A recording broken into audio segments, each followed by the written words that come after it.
Hello everybody, and welcome back to the LJL, officially unofficial, bringing you coverage of the LJL 2020 Summer Split, Week 7.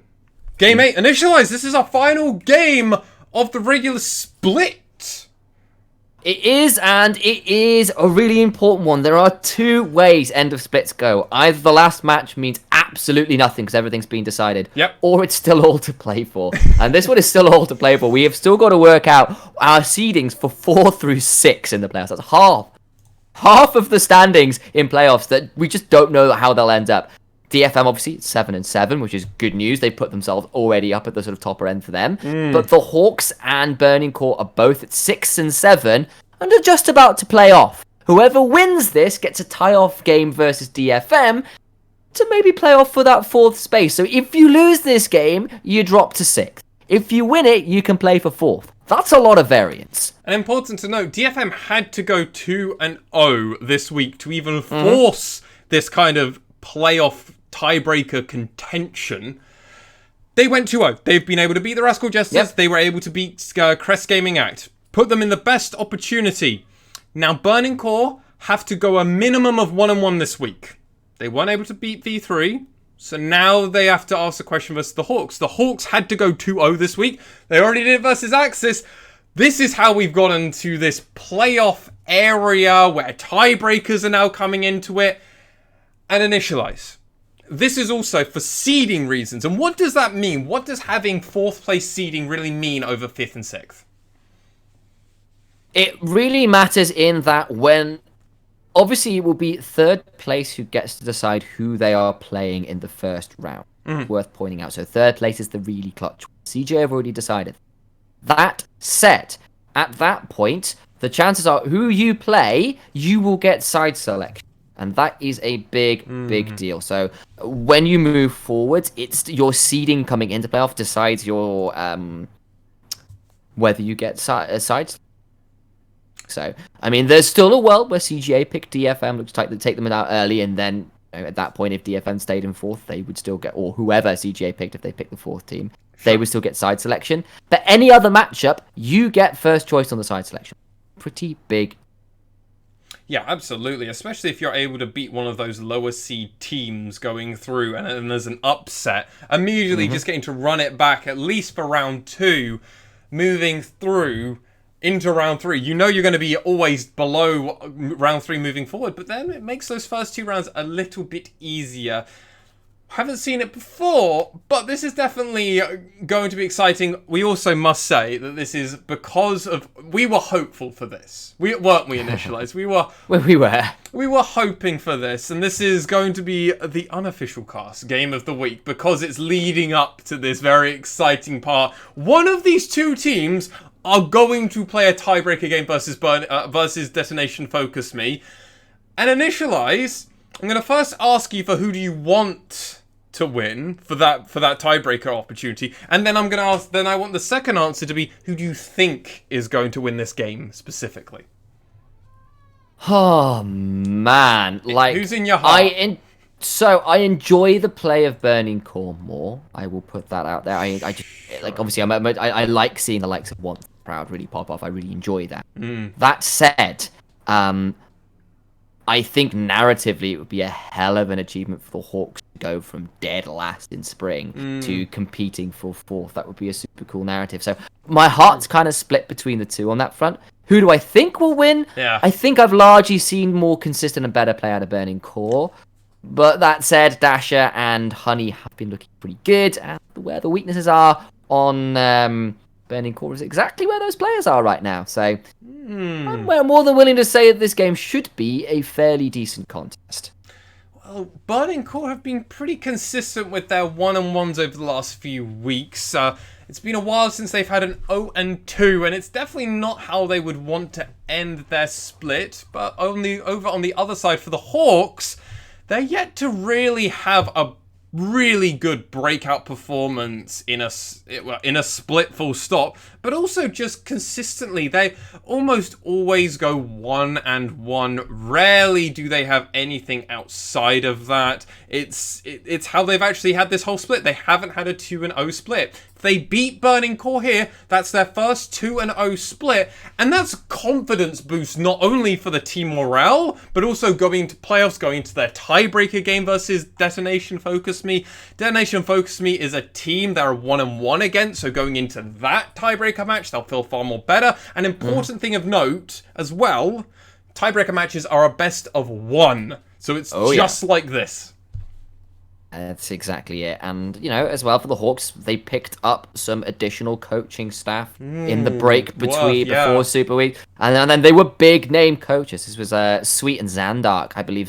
So Sweet is ex-Jin Green, Greenman's ex-Flash Wolves. Zandark is ex-Katie Rolster from 2012 through 2019. The number of superstar players and superstar rosters that guy was involved in coaching is pretty absurd, guys. Multiple Worlds winners have passed through him at one point or another. Think about the likes of Smeb's been on there. Someday has been on there. Score has been on there.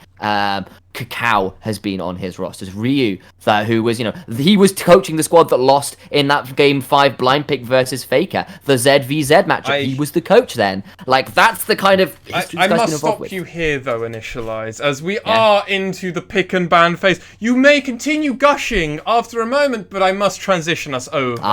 If you would let me, sir. If you would let me. Go for us. So let us go over to pick and ban phase and Initialize. Can you take us away? Well, yes, there you go. It will be Burning Core taking on the blue side versus the Hawks with their all-new brand spanking coaching staff backing up their head coach. But Burning Core on the blue side, of course, have Ray Farkey in the top lane, Once in the jungle, Yujo in mid, and of course Yuhi and Proud rounding out the roster in the bottom.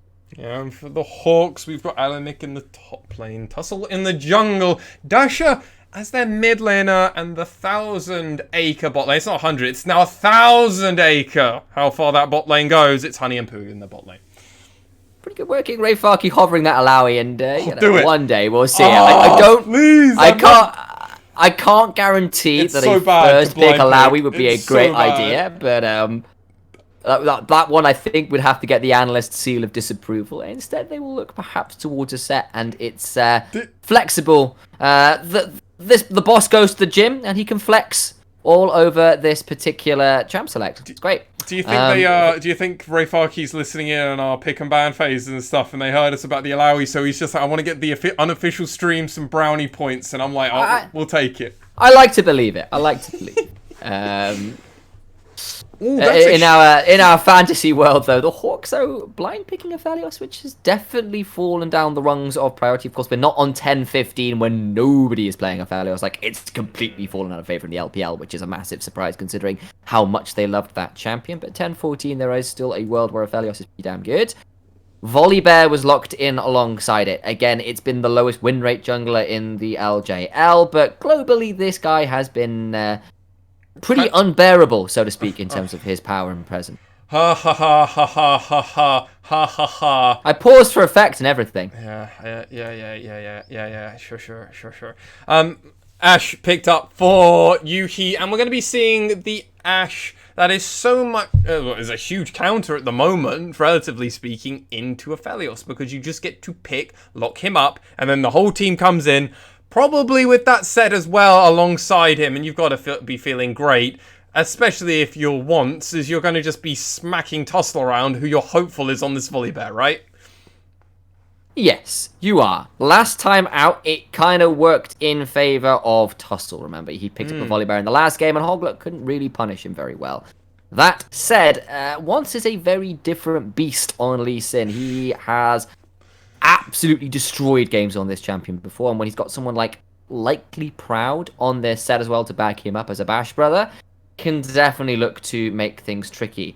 I also quite like set into Cannon, because the moment Cannon tries to ult, you just showstopper him away, and his ult means Jack ult. We didn't mention much about the bans, because in all fairness, they were pretty standard stuff, but Phase 2, the Hawks coming out with a big ban, and I'm partly joking for effect here, Initialize. I'm partly joking, but it's also Ray Farkey, and it's you can't keep it open. He's really good on that champion, guys. Like, I know he's lost a few times in the past, but when he gets to going on Darius, he just warps games. It's why he's got a thumbs going towards himself in that picture. He's like, I will do it, lads. Oh, I got this. The LeBlanc band away as well, which Yu-Gi-Oh has in. That's looked pretty good on, actually, bluntly. He had a great game versus Pink on it, and of course it was versus Pink, who we've said has really struggled in the LJL in general, but banning that away. The Azir will be banned to stop the run back from the Hawks. Corki as well is something that Dash has looked really, really good on. So those two hyper-scaling damage, 3-item carries from the mid lane off the table for the Hawks now. So, something I completely forgot about, but last time Burning Core and the Hawks faced off, Yu-Gi-Oh actually played that set mid. Good memory. I mean, just having match history in front of me helps. Super flexible. It does mean that there's a lot of options here. This could be top support. This could be top mid. There's a lot of options here for Burning Core in this last 2 picks. Honestly, I could speculate and start yelling champions. I'm honestly just more interested to see what their first one is going to be. That would be bold. I wanted that. I mean, I would be really down for it. Instead, they lock in the Sylas. Okay, so that is either a Sylas mid or a Sylas top. We've been seeing a little bit more of it, and I reckon it will be into the Kennen, because you can just steal away the Slicing Maelstrom, steal away that Solar Flare, hell, steal away that Stormbringer and be really damn good. Proud's Alistair also locked in, and join those Bash Bros, and Proud turned DFM's world into a nightmare in the mid game the last time this player picked up champion. Really, really strong. You know who slipped through the pick and bans all the way to last pick, though, Master Swan? It's looking like a Twisted Fate. I completely forgot. Oh, okay. I actually would have loved the Twisted Fate still. Also, something of note, Twisted Fate has been aggressively banned over the last few weeks versus Dasher specifically. Back in week 4, when they actually played their first game of Hawks versus Burning Core, it was still banned against him even back then. We've been playing on 10.14 for a while. Surprised Dasher gets the option open to him, doesn't want to do it. Yu-Gi-Oh! Also running back this set. Big difference though, we haven't got the Blitzcrank, which was horrendous if you recall last time versus the comp of Burning Core. Wasn't fantastic, no. And this time round, we're going to be seeing that Alistair. I'm loving the side of what Burning Core are working with here. They need to get the Bash Bros to work, ideally correctly, or it's going to be pretty unfortunate, though I like their chances. Yeah, I kind of agree. But on the other side, of course, Dasher has got that Orianna. You throw that on top of a Volibear or a Kennen who's going in, and you have got a hell of a wombo combo going on there. So, you know, Volibear and Leona go in, the Shockwave comes out, the Slicing Maelstrom's in, Aphelios gets to throw down a Moonlight Vigil. You can definitely blow up the Ashe in particular is the one you've got to be keeping our eyes on, and potentially Ray Farkey as well if he doesn't get a heal his way through. That said, you know, Alistair, Set, Lee Sin, Ashe, Sylas can all have ways to start fights on their own terms as well, and if the Orianna or the Aphelios are ever caught out, they will have a very sad time as well. Yeah, and this is also Ray Farkey playing the Sylas, which is kind of... I'm kind of thinking Ray Farkey on Sylas is like Arya on Sylas, right? It's gonna be one of them big main carries in this game. And if that's the person you want to be your secondary carry, outside of Yuki and Once, kind of also being their carry roles, that's the best person to do it on, and I don't think we've ever seen Ray Farkey play Sylas before. I honestly don't know. I'll have to do a little bit of Googling and see whether that comes up. You can see the win rate percentages here. Interesting. I've not seen that one before. So you can see that, like, if they have a big lead at 15, I believe that's like plus 2,000. The fact that Burning Core are cleaning up so well from an advantage tells you exactly how well this team snowballs and knows how to play with an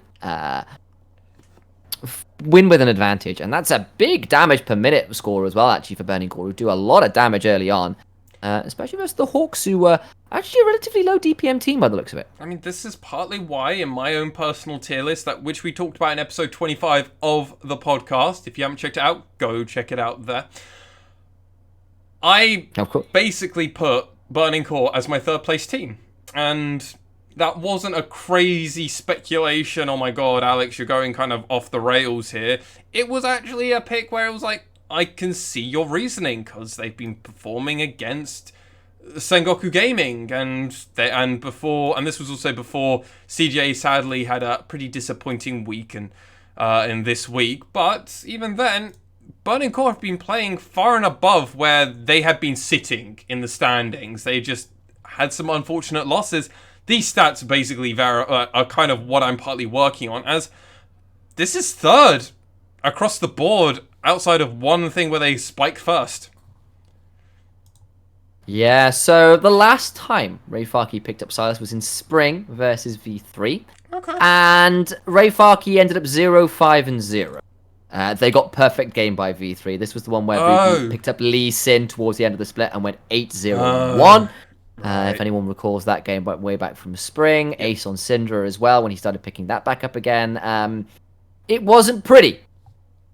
Kind of hoping for a better performance from Ray Farkey on the Silas this time around. The last one wasn't particularly successful, I think is the way to put it. So this time out, I'm sure we'll be hoping for a better score on that one. Though, Silas, in the LJL, we have 73 games on him, 63 win rate, and I mentioned Aria. Yes, he does warp those stats a little. He does. He has a 75% win rate on the champion, and he has a KDA of 13.5.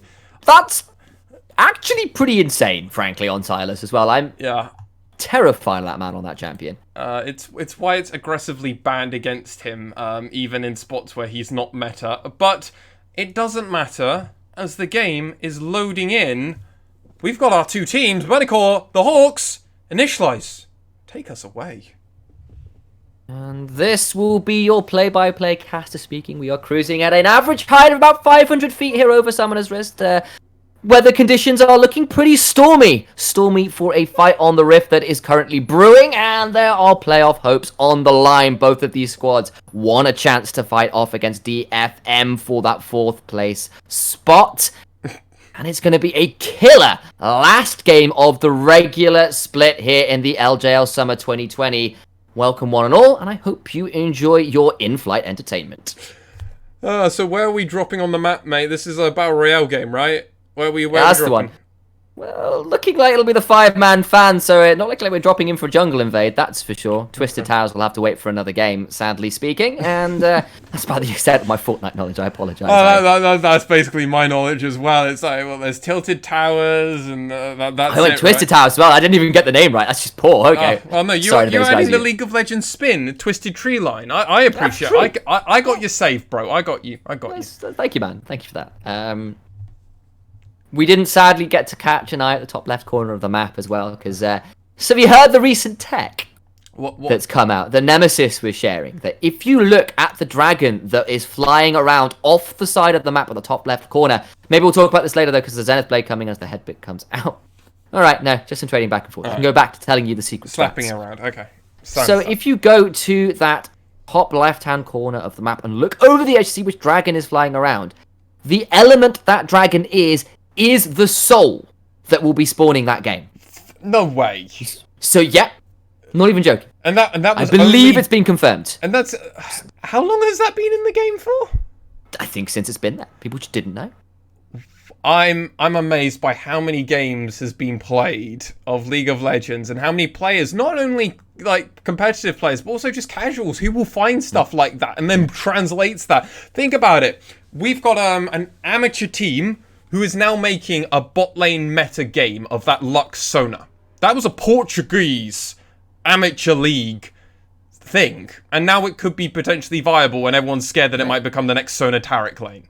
Oh, it already is. It's too late. It's there. Like, there's no way. It's just so much bloody CC, so much poke, and like, you're very, very hard to kill. Blitzcrank works kind of okay into it because you can break the shield. That's about it right now. It's really sad. Tussle going for an invade onto the Raptors here, and once he's not going to get it, he's going to get his small camps. That's great, but you lost the big Raptor already, and Tussle will get to walk away, feeling relatively happy with that invade. We're gonna have to jump into a game of actual League of Legends after this Initialize, so we can actually test this. I wanna. I believe it's not like 100% like guaranteed. Okay. But like it's like something like 70-80% of the time. Okay. That's still way above what you need to know, because if you just know it's an air Drake, you're just like, oh, okay, guys, we just won't fight around Drake. We just don't care. We'll grab the early Drakes, we'll grab the first 2 Drakes, but we don't care about the soul. Exactly that. So you can tell. Apparently, Nemesis was telling LS. LS went to go check it out, and I think the stats have been run. Forgive me for not knowing off the entire top of my head. No, I find Once has slipped into the bush here, and Tussel's going to be a little late to the play, but that's a good command dissonance to slow down the Lee Sin, who's now going to have to try and find his way out. But again, you're against a Set and a Lee Sin early. You probably don't win the health bar trade so easily there. Ward over the back will spot out once, and the fight around this topside scuttle grab will commence. Tussle already got the bot side one, and he would love to get the topside one as well, but with Silas roaming over, isn't feeling content to go for that. Yeah, but as to be expected, Adamic is pushing the melee champion back to their turret and is going to hopefully try and figure out a way back in to the game. Weird, as we've seen this a few times now, and normally the melee champion just gets to find a way back into this game. We'll just ask Mordekaiser from our previous one. Yeah, he got shoved in a bit early on, and then that cannon really regretted having shoved up so far, because it was the easiest Death Realm into Volibear combo of his life. So Aramic's just not going to make the mistake, right, that Unyan made? That's the hope. Then again, he's got the Volibear with him this time. But it's also Silas who can steal the Slicing Maelstrom, and also Elysian who can follow up for a hell of a lot of damage, so he has still got to be pretty damn careful, because Silas has got a great deal of ultimates he can steal this game. I think Slicing Maelstrom is pretty damn good. I think Stormbringer from Volibear is pretty damn good. Shockwave, when you're already in melee range so you don't have to worry about sombreroing, is pretty damn good. Moonlight Vigil ain't bad. Solar Flare, with AP behind it, is pretty damn good as well. I am very happy if I'm Silas with the ultimates I get to steal this game. Oh, I'm over the moon with the amount of ultimates that I get to steal this game. I think that's why it was such a good pick, personally, into the side of the Hawks here. There's so many different champions you're happy to pick. Pooh has a great ultimate. Dash has a great ultimate. Tussle has a pretty good ultimate. Aramic has a great ultimate. The only one you're less enthused about is Honey, obviously, because you just steal the exact one of the gun at the time that you steal. Yeah, so like, it could you be can very get some stuff out of it. Yeah, it can be interesting, but sometimes if you just steal a chakram one, you're like, well, I don't make stacks, so Yeah, I get nothing from that. Or it's like, Graviton, great, I've got a slowdown, but I can't actually bind people in place, which is sad. All that kind of... Yeah, and the flamethrower one, you don't get the extended splash as well. Oh, do you not? Oh, that's really shame. No, okay. Well, from my understanding, you don't get the extended splash. You just get the initial one from the Moonlight Vigil, because it only does the initial of what the gun you're stealing is. You don't have the gun still equipped, so it doesn't get to do the additional... I am with you. We'll keep an eye and see what goes on with that, assuming it ever gets stolen, because Ray Farkey's got a lot of other good options he can go towards. Has now hit that level 6 mark. Is kind of, at the minute, been chunked out pretty heavily. Sadly, can't get these last few minions, just too risky to step forwards. Aramek might think about coming to stop the back, will manage to do so, which is really sad for Ray Farkey. Has still got that last tick running for some health coming back, which is nice, but with Ray Farkey under tower and unable to come down with any items, it will be the Hawks moving over to this Drake with Severum and Crescendum running as well. That is a hell of a lot of DPS on objectives for the Hawks. Yeah, they do happen to have Yuki on this Ash, so they're able to find it. He's thinking about it. He's going to go and try to go for the steal, but sadly, Tussle secures it for the side of Burning Core.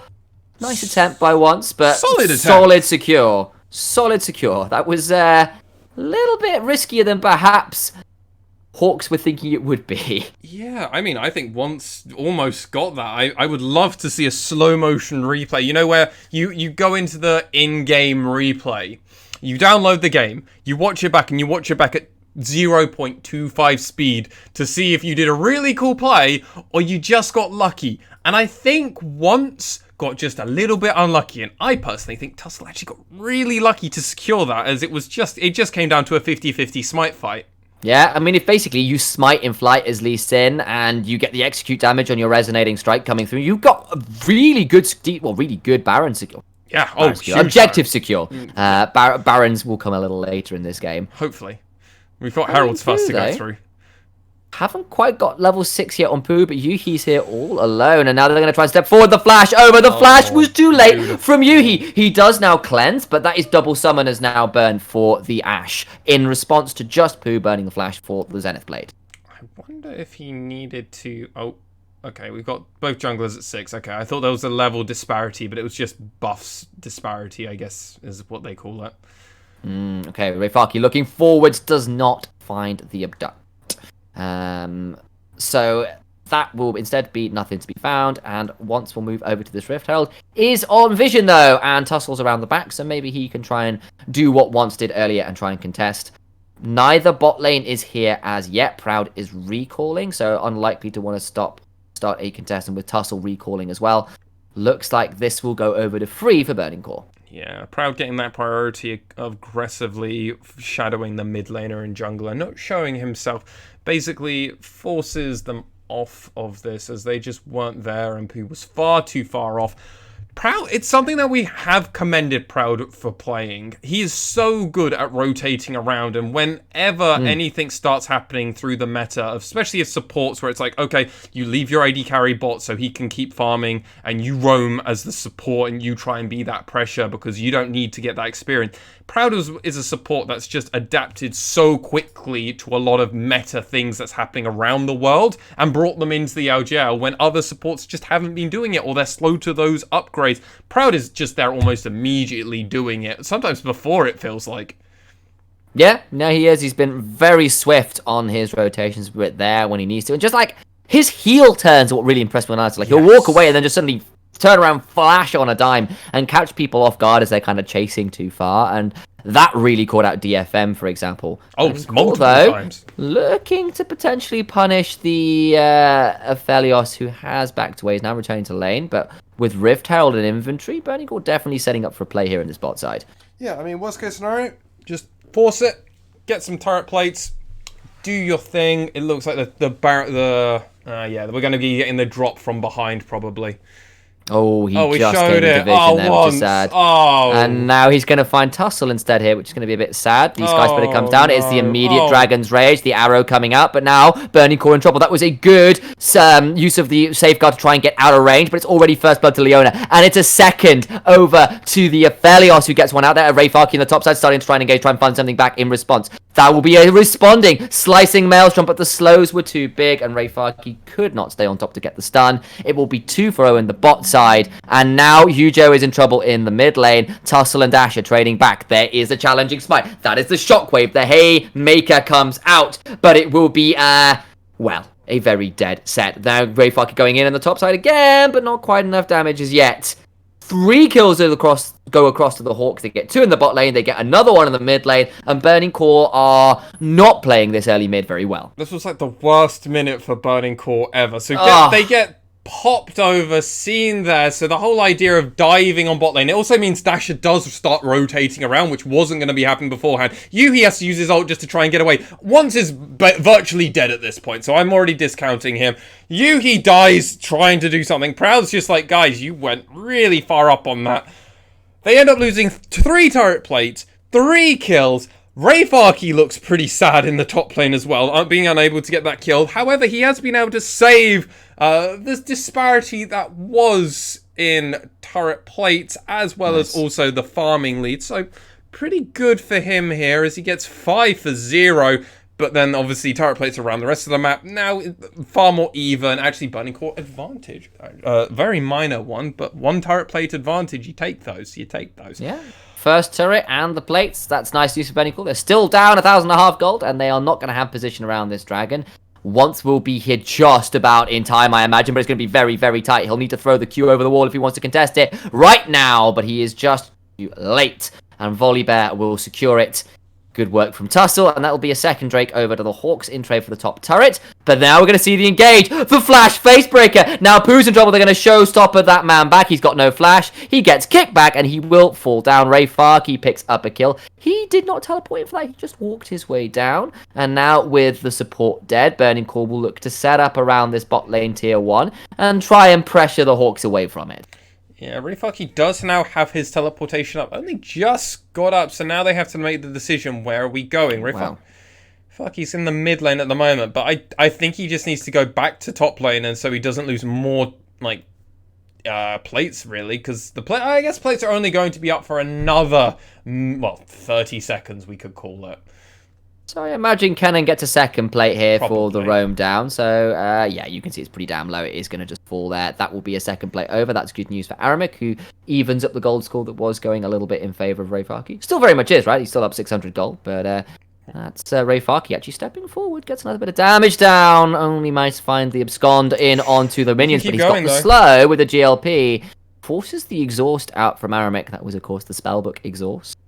And, yeah, nice play. The GLP complete definitely gave the advantage in the long lane as well. Aramik definitely at a bit of risk there, burning that exhaust, but wanted to get it through anyway, because that means the teleport is now back to the camp. Yeah, done and dusted over to him, and Rayfaki is looking very scary on this Silas already, so throughout this game, as I'd mentioned earlier, there was an advantage, but due to Aramik being able to pick up some free farm and some free time in that top lane, due to Rayfaki having to assist the rest of his team just down in bot lane to try and also contest for the dragon, was a little bit late for that. The Hawks were able to find a slight objective lead when it comes to plates, and that's huge, as Burning Court were able to also get first turret throughout all of that as well. So really does help dissuade the gold lead. Also, a lot of the gold currently is also going to be on the side of Once and Rayfaki at the moment, whereas the Hawks have their gold shared out a lot more. Well, you say that, but then again, look at that Orianna CS lead. 50 up on the set. And I know it's a ranged matchup, but that is pretty nasty stuff. Dasher playing this one really well thus far. There's the 2-level advantage. There's the Shockwave. The GLP is in for the slow. There's a Haymaker, but it's already starting to run out. Just half health the set, though. He's got his passive regen. That'll be nice stuff. And no kill to be found, sadly. Tussle couldn't get his way in quite in time. All the while, though, Once has started up the second Herald, and there will be no contest. Well, it's not surprising that one of the best junglers at the moment in our region is still fighting over any and every objective that he can get his hands on. And, well, that's just another one. It's going to be a Mountain Rift. And, well, Mountain Rift is pretty good. And it's very beneficial for Lee Sins who have to go late game, as all these additional tanky stats allow you to mold your Lee Sin into this almost off hybrid tank that we've seen before. We saw Boogie have to go that way once before and found victory on it, so definitely plausible. Isn't going to be the easiest game for Yu-Gi-Oh, especially as you already put it, 50k. He's already 50 CS down. That's huge. We're only 60 minutes into this game. You're not meant to be that far down. If we have another... No, not even in a bad matchup. That's rough. Yeah, and if this game goes on over 32 minutes, 33, we could be seeing a Flame Horizon already coming out of the mid lane, and that's dirty. That's scary. That's real dirty. I mean, he is, of course, going to be able to run to the side lane and farm around towers and stuff, which will help sort of alleviate that pressure. Won't be in the straight 1v1 as often. Very true. Kind of cool for him. But, of course, it's still... not the best space for this set. Of course, if they can pick up some Mountain Drake, Set and Alistair will be really grateful recipients of the defensive stats on there, which might help out. And of course, Set just has a baseline of utility. So, you know, if he can find his way into a backline, we saw the flash double face breaker down by the dragon, nearly earned a lot more than just Pooh's life down there. Could try and look for something more. Speaking of Mountain Dragons, though, it is 30 seconds until the next Drake will be spawning. And the Hawks have already stacked 2. I am beginning to wonder whether Burning Core might want to start contesting, though.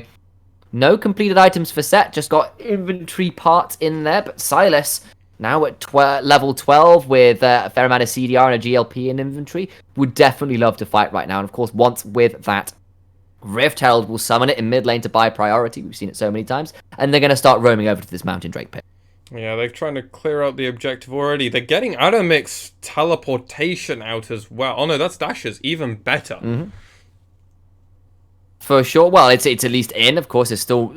should be afraid of the Kennen teleport. There is not many good wards, though, for Aramik to actually look to teleport on. There's one really, really deep on the entrance to the red side jungle, if you can see, just outside the base gates of Burning Core. But I'm not sure he's actually going to want to go for that right now. The teleport is there is going to be just here and ready to go. The dragon is stolen, though, by Tussle, who had the level advantage. Now, once he's going to go in, finds a bit of a kick. That's onto Honey. That's great news. But Aramik flashing in, slows down Rayfaki. Rayfaki has got the volley bear Stormbringer. That's a good face breaker. And the turnaround for Burning Core is that's a good shockwave in the back end of it, though, to try and find more damage. Dasher is exhausted. Burning Core's health bars are very, very low.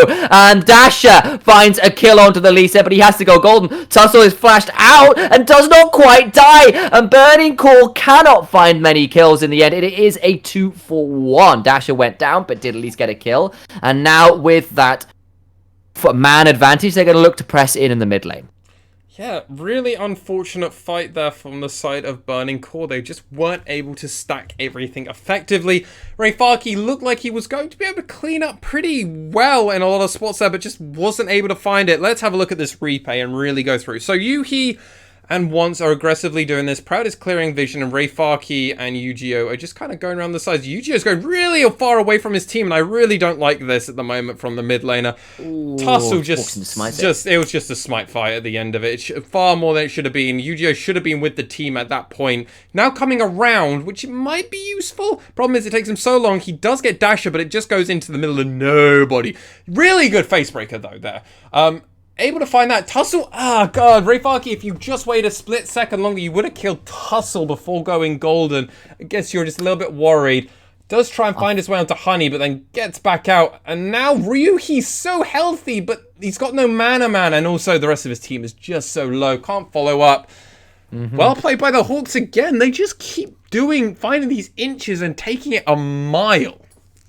They do, and I've also got to say, that was really clutch by Dasher to get a shockwave that pulled Yu-Gi-Oh away from the haymaker that would have claimed 2 people's life, I believe, huge. With the true damage. So managed to, I mean, obviously he trades 1-for-1 having done so, goes forward and gets the kill afterwards, but that was massive to stop the fight really going in the favor of Burning Core at the end of that. And you can see the damage done there. That's a lot of work by Honey. Yeah, and that's partly also what I was noticing as well, as we saw. That's the engagement Proud. We're going to turn it around. Tussle now very, very low, goes down, walked in. There's the Ash Arrow to stop Honey, but he's starting to fire out with Infernum and Severum. That is all the damage you need. The onslaught is there, and it is a burning one. He's got knocked back, gets knocked down, and Rayfaki gets that kill, but they're so damn low. And Dasher has lots of damage. He gets Showstopper now. He's going to try and heal, try and find the damage. He outsteps the Haymaker, and there's Aramik who's here suddenly out of nowhere. The Slicing Maelstrom is there. Yu-Gi-Oh slowed down, walked down. He's going to try and run away, but he's just forever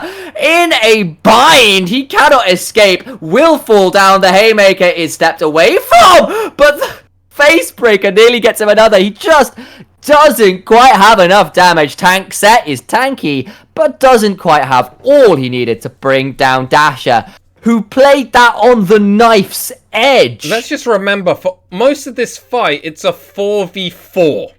Okay, so that's worth noting. Tussle just gets absolutely removed, and now it's a 3v4 for the rest of this. Huge shockwave just coming out from there from Dasher. Really puts a lot of the team low. Makes Rayfaki down to absolutely nothing. Once there's a really lovely Lee Sin-Oh, and they get a really great stack here now of CC. Problem is they're not able to follow up. Once is able to get just not much here, and that was really deep in the back line. As Dasher just doesn't die. He's able to pick up 2 more kills. Aramik finally comes in as Yu-Gi-Oh comes in slightly before him with that set ult. And now this is just such an interesting fight because it was basically a 3v4 for a long period of time in favor of Burning Core. They just weren't able to find it. Whoa. Partly because, oh my god, Dasher, 6k, Honey 4k. The Hawks are playing like a unit at the moment. Yeah, it looked pretty good for Burning Core early as well. They really managed to get some picks, but the problem was Yuhi died to the shockwave before they could finish off Honey, who got to run rampant in the close range team fight with Infernum and Severum, which is just a lot of splash damage, right? And then Dasher, there was no damage left, and he just got to QW everyone until they died, which was great news for him. He's got 2 items. He's got a Medjai to make that 3, I apologize, and he's starting to stack up those death notes. Hawks now looking for an engage. The Solar Flare goes wide. That is a decent face breaker, but Yu-Gi-Oh is still left in no man's land. He's going to find his way back for a brief moment of time, but does now fall. Honey, free firing in the backline with Calibrum, with Crescendum, has got some long-range autos. The slows coming in, and those Chakrams call him a ninja because he's called down another one of Burning Core. and that will be 2-4-0 at the back end of the fight. Yeah, and they're going to be looking for this dragon. It does give them Mountain Mountain Soul, Soul. and once you've been unlucky on these steals, you've lost 2 50-50s. Can you get the third one to keep your team in this game? Not going to contest. He's not even going to. You can see he's one into the wolves, doesn't think he can do it. It would be Baron, remember, at this point as well, if he died going in for it. True. Mountain Soul now over, and you can already see Burning Core are struggling to finish off the kills. Add in a Mountain Soul on top of that, and that's becoming increasingly more difficult. They are down 5,000 gold, are Burning Core. They are down a Mountain Soul, and the Hawks are looking to punch a ticket for a massive fight night with DFM for the prize of 4th place in the regular season. Well, the bot believes it's almost theirs already. Not the highest prediction we've seen from the bot. We actually saw that partly from the Hawks in their previous games at minute 16. But that doesn't matter, because the Hawks are a favourite again at 90%, and I have to agree with you, Initialize. The Burning Core are just struggling to find the last little bit of damage just to get them there. This Mountain Soul is going to make it nigh on impossible for the side of Burning Core to find their way in. It's going to be about finding a way to kill Dasher before anything happens, and then leading up that onto Honey. It's just so hard, though, to find that follow-up. Yeah, he's got 2 items now, at least. That's great news. But that's 2.5 for Honey, who's got a QSS as well to keep him. Look at that Magi stack. And there's Magi, exactly. He's over the 10 stack mark. It is now gold efficient. It will continue to go on as long as this guy stays alive. And it's pretty damn hard to get to him. I think Burning Core's sole hope right now is looking at Ray Farkey, or maybe once finding a clutch kick. If you can get that onto Honey or onto Dasher and maybe blow them up afterwards, you've got hope. But it is going to be on a lot of playmaking out of Ray Farkey once. Maybe Proud, again, this Alistair, is another one of those guys who can find picks onto people who would think otherwise are safe. But what's so scary is Honey now has a QSS, has a Whisperer, has the Infinity Edge, has the Runan's Hurricane. He's now getting to a place where it's going to be, 1, hard to kill Honey, and 2, he's starting to do a lot of damage. Just look at these crits that he's doing to Jungle Camp, 700. It means he's a minimum probably critting on champions, and that's the tankier ones, about 400 to 500. He's going to do so much damage here.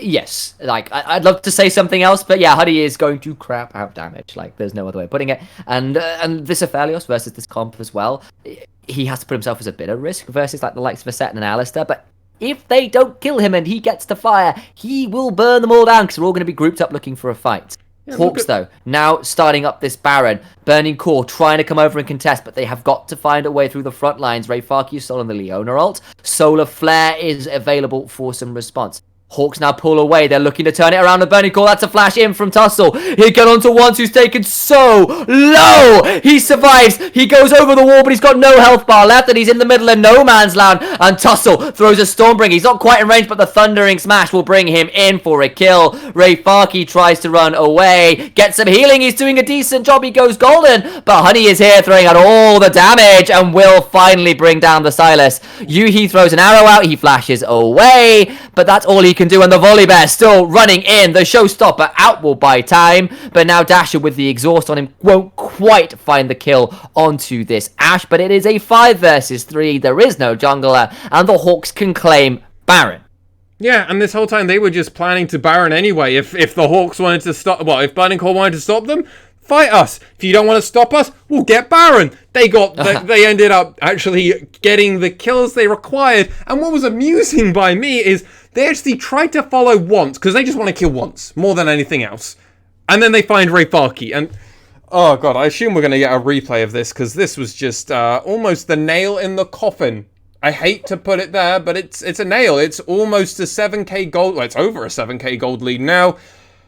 The Hawks have been looking stellar at so many points, and yeah, there we go. Perfect place for it. So look at this. Ray Farkey and Once find their way around the back. They see the kick from Lee Sin immediately go around.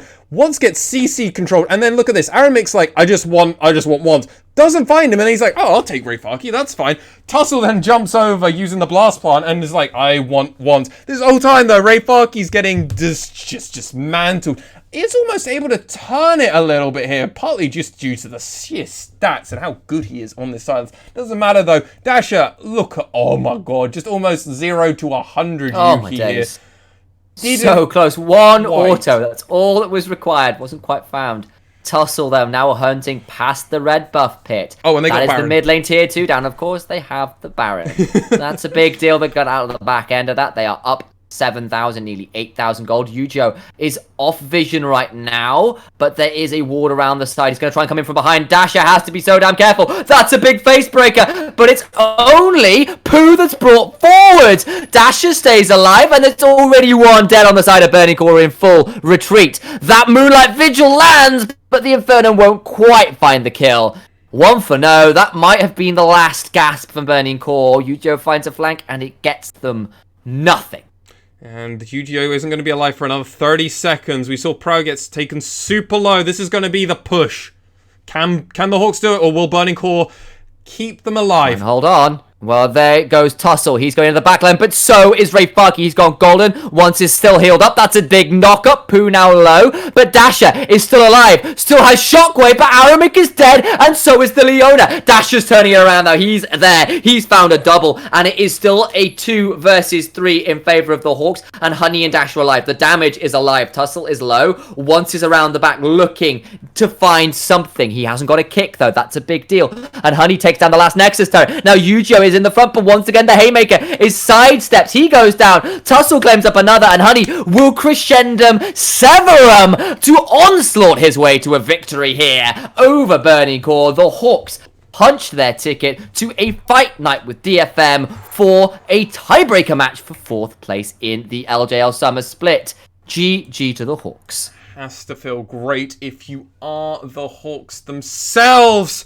But with that said, we're going to need to compose ourselves, as that has a lot to unpack from both the Hawks and Burning Core. So don't go anywhere. We'll be on a short break, and we'll be back with more interesting conversations.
Hello everybody, welcome back to the LJL officially unofficial coverage of the LJL 2020 Summer Split Week 7.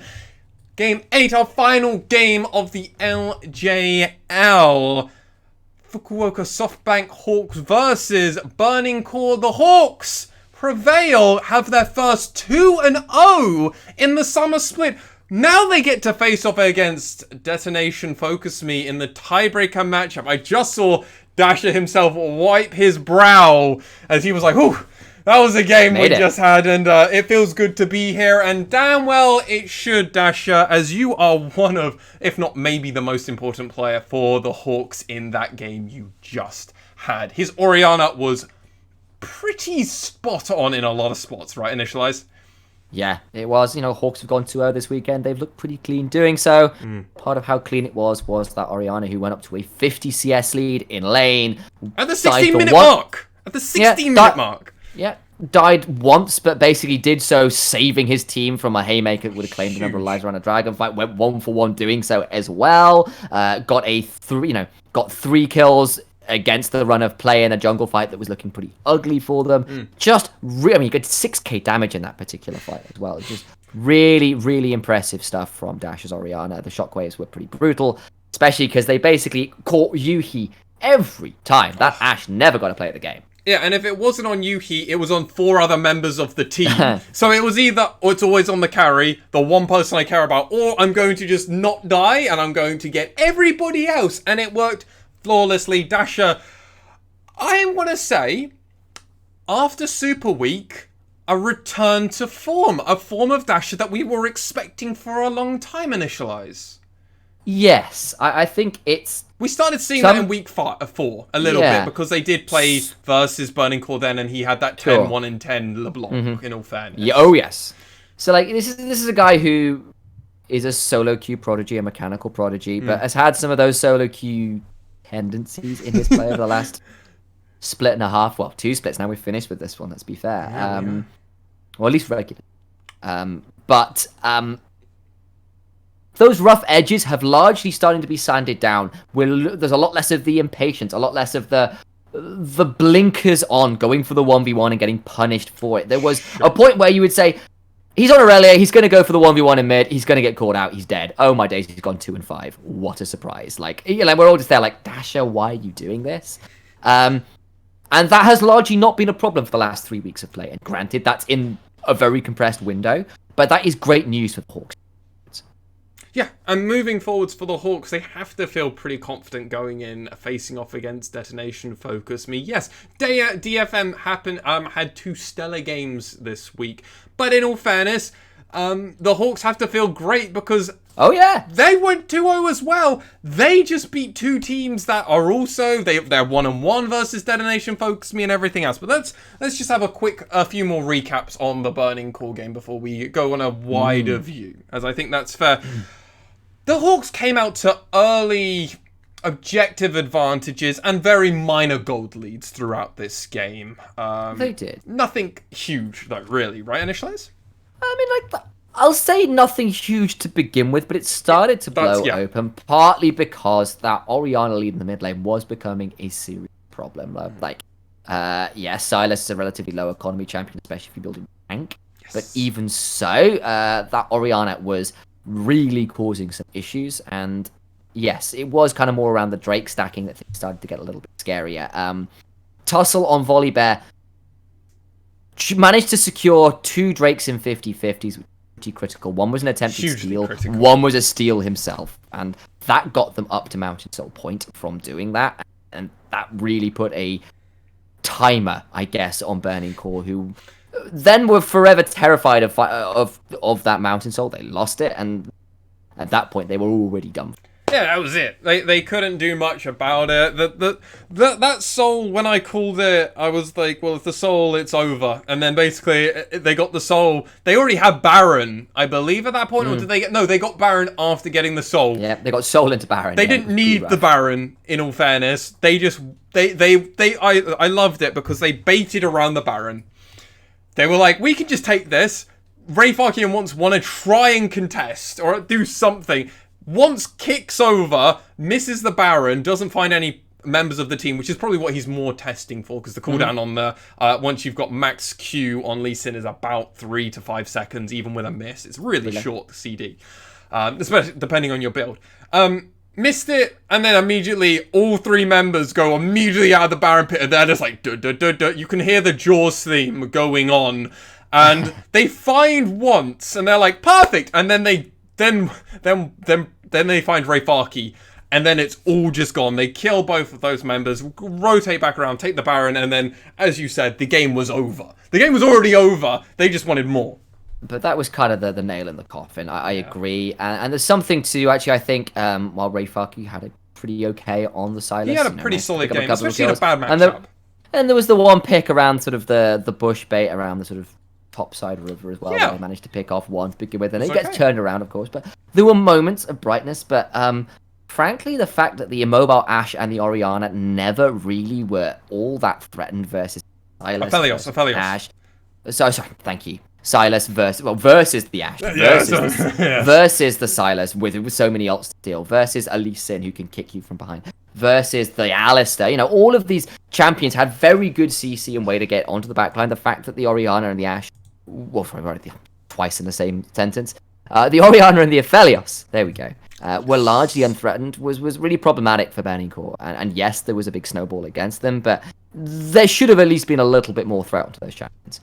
Yeah, there definitely should have been. I mean, in all credit to Honey as well, a player that I was very, very high on at the beginning of spring, then went extremely low on, I think rightly so, due to their performance. They're starting to come up. They didn't get my MVP vote when you and Nymera gave them your MVP vote, but Honey has started to play to the level that we were all... Well, I was specifically insanely high on, but now I think he's also playing to the level that we all expected them. Yeah, he's definitely looking very good. And again, this guy's a rookie, but we knew there was some mechanics there with this guy.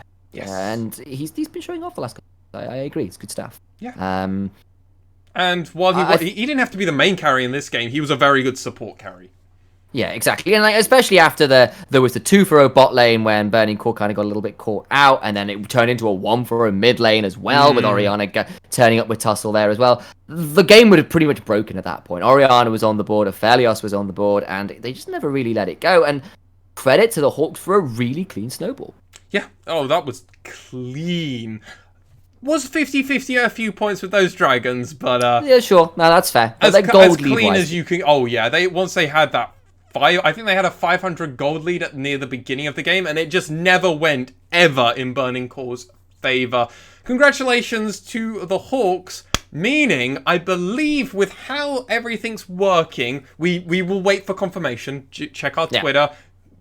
Jump into our Discord server if you're interested as well. Links just down below. Check the podcast. Probably talk about it in there too. Probably do as well. We will also give you an update in relative once we know when the tiebreaker game will be covered. We will also probably do live coverage of that specific match as we did previously when we had a tiebreaker match last split. Initialize. We don't have Nymera with us, as they are currently casting at this exact moment in time, but we must do a quick recap of the current LJL standings that should be also on your screen from what I'm currently looking at as well.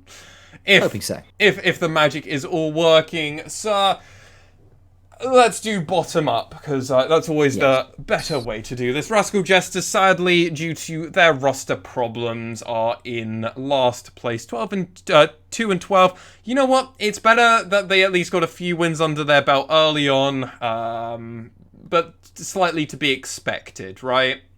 Yeah, I mean, Pink is just not up to snuff for the LJL, sadly. And Nagi either, really. Sport either. And like, Hatchemetra and Cog had some brilliance to them. There was some great creative thinking, but it was always the underdog story, always trying to play against the tide, and eventually just got washed away. Not quite enough.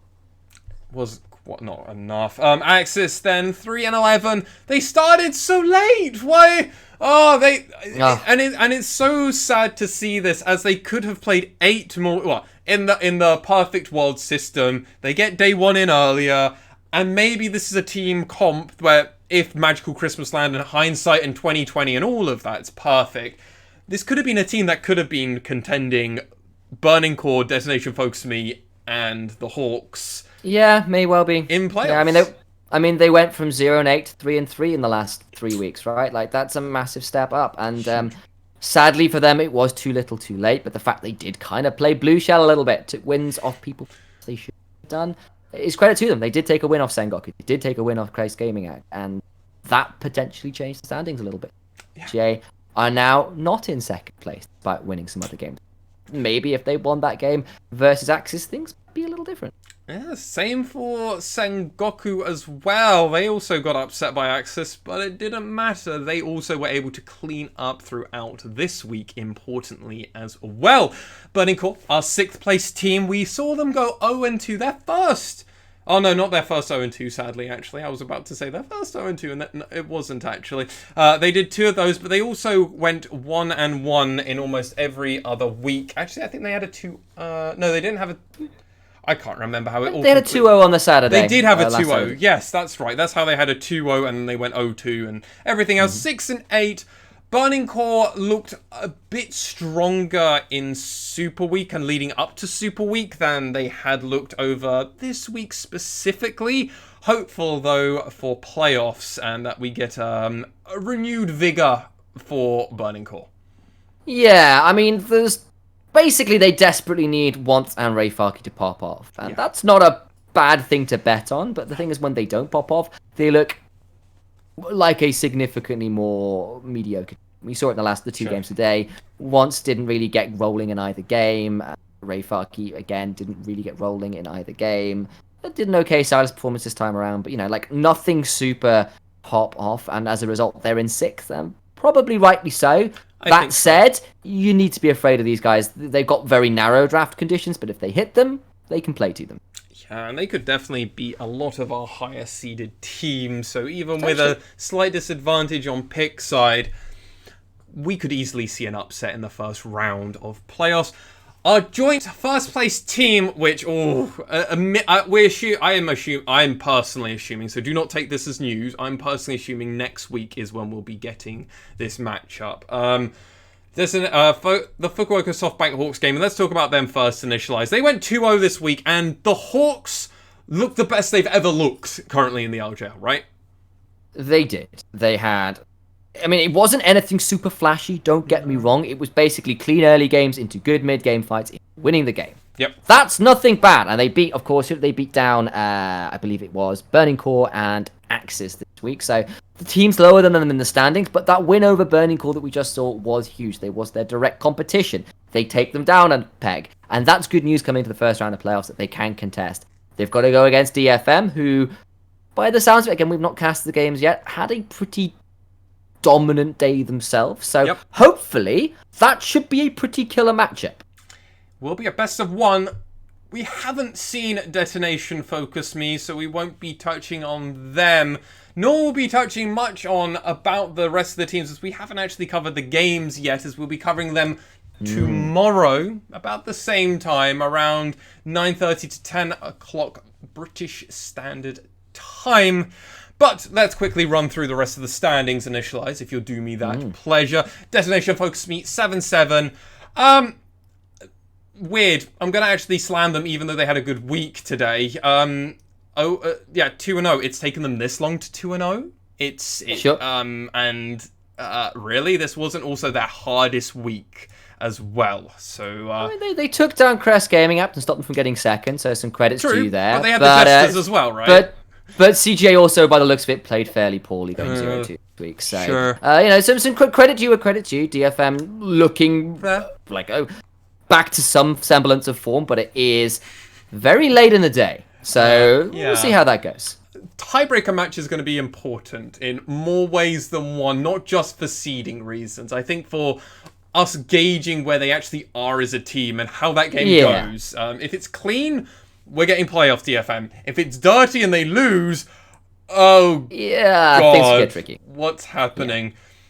Crest Gaming Act, our 3rd place team, decisively, they still have a 2-win advantage over Destination Focus Me. They had a very rough week, going 0-2, losing to Destination Focus Me and Sengoku Gaming, and yikes, that was not the week they expected. A 2-0 week here would have secured them guaranteed second place. Beating the Sengoku as well would have at least guaranteed them a playoff or a tiebreaker match. Didn't even do that.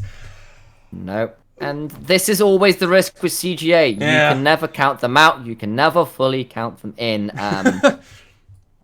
They love to fight. That's all they do. And it means that they take fights they shouldn't do sometimes. They take fights they really should do sometimes. And normally they're pretty good at reading that. But there are weaknesses. And again, we've not seen the games. We can't comment too hard. But by the looks of it, they got rumbled by DFM. And the bot lane collapsed versus Sengoku Gaming. Gango went 2-5 in that match. So we're seeing the other side of the CGA coin. Definitely the easiest way to put it. CGA can coin flip their way all the way to the cup, potentially. But been done before. But without there being a gauntlet match, it's now far more grueling, as they will have to play 2 more matches minimum before they can even get to that final. And that's with hoping they run clean. Coin flipping isn't great when it's 5 games. You have to shoot above average at a 66 win percentage there. Tough work. Yeah, a little bit. Our second place team and what our first of the 2 teams going into that gauntlet match we're talking about is going to be V3 Esports. And they had a win over V3 Esports. Gotta feel good if you're Sengoku today.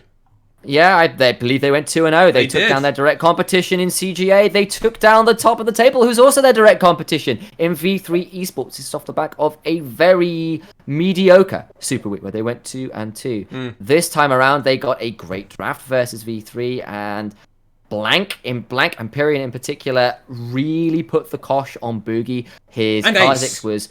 Yeah, exactly. Did a lot of work. The Zoe was landing great sleepy bubbles. And frankly, it was win lane, win game, with Blank getting to invade all day, every day, and put Boogie in a really difficult position on Kha'Zix. Yeah, and we've started to notice a few cracks in V3, but they're merely scratches on the new car. Nothing you can't buff out with a bit of communication and teamwork, most likely. Going to be interesting to see how that gauntlet match does go. We're going to now go over to our final team of V3 Esports, and they went 1-1, not ideal, ending the whole regular split, the summer split, 12-2, and I feel like I've seen that before. None of us predicted this by any stretch of the imagination. None of us had V3 pegged as the best team, let alone the team that would be going 12-2. Tying Detonation Focus Me in that spring split, right, Initialize? Yeah, they have been pretty damn dominant this split. It's been a little bit sloppier the last week or 2. Yeah. We saw them go for an attempted 1-3-1 comp versus Sengoku Gaming, but Appamen on the Aatrox put Paz in a bind. We talked about Blank Empyrean before. The second game, though, was much more back to basics. They basically ran with a Callista set bot lane, they ran with the Karma top, they had pressure in mid, and they just got to invade onto Once's Kha'Zix, who got nothing done as a result, which was pretty damn huge. So the win was clean, the loss was them trying something a little new and not looking particularly good at it. True. So we'll have to see where it goes. There we go. It will be on August 5th, is looking like when we will have our tiebreakers. That's only in a few days' time. 4 days from now is when we'll get that tiebreaker. So middle of the week. Middle of the week and bang on 12 o'clock. So that's going to be 4 to 5 p.m. a.m. in the morning for us, Initialize. And you know that we'll be doing that live. Yeah, looking forward to it. I genuinely am. My sleep schedule will hate me, but it's going to be worth doing. 5th of August, that's going to be the Wednesday. So, God, they really are throwing us through a slight time loop. Glad that we've been able to find that out. I did do a few things over on the side window as Initialize was witnessing me just playing around with the player to try and figure that out. But we have it here. All right. Before we end this cast, Initialize, I want your hot take at this exact moment in time. And all I want is not much reason, not much analysis. I know you love doing that. That's why the podcast is for. we're going to have our podcast before this match, so we will be covering it, and then we might be trying to impose maybe more of our thoughts after, because we might have to do something weird with the podcast, because not having this known before makes it hard. Regardless, who's winning this match? DFM, because Ebby's back on Camille. Okay, you know what? I don't hate your reason. I'm going to stick with the Hawks. Because I think 1-1 is fair. But now that you've said that Ebby actually is playing again, that does throw a few snowballs, curveballs, and probably a basketball at my face as well, somewhere along the lines. It's dodgeball. Thankfully, there's not wrenches involved. But for myself, okay, go for it. I was going to say he went 7-1 and 10 on Camille versus Nap today. So yeah. Well, we'll be covering those games tomorrow, as I already have said, at 10 o'clock. But for myself, Initialize and Somewhere in the Void is Nymera. Out there. Thank you so much for watching. We'll be back tomorrow at 10 o'clock, but until then, we'll see you all very, very soon. Auf Wiedersehen.